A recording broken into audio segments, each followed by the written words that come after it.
சப்பாத்திக்கு செய்யலாம் ஈஸியான சைடிஷ்.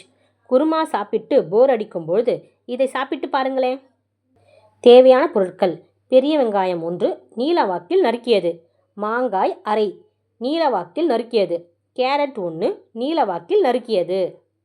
தாளிக்க தேவையான பொருட்கள்: தேங்காய் எண்ணெய் 1 ஸ்பூன், கடுகு 1/4 ஸ்பூன், சீரகம் 1/4 ஸ்பூன், பூண்டு 4 பல் தட்டியது, மிளகாய்த்தூள் 1/2 ஸ்பூன், மஞ்சள் தூள் 1/4 ஸ்பூன், பெருங்காயத்தூள் 1 சிட்டிகை, உப்பு தேவையான அளவு, கறிவேப்பிலை மல்லித்தழை சிறிதளவு.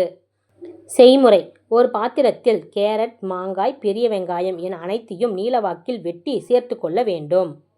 ஒரு தாளிப்பு கரண்டியில் எண்ணெய் சேர்த்து அது சூடானவுடன் அதில் கடுகு, சீரகம் தாளிக்க வேண்டும்.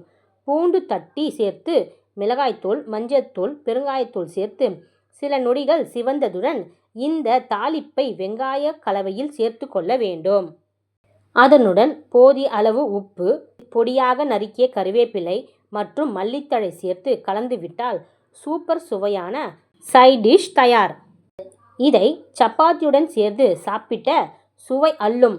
குருமா செய்து கஷ்டப்பட தேவையில்லை.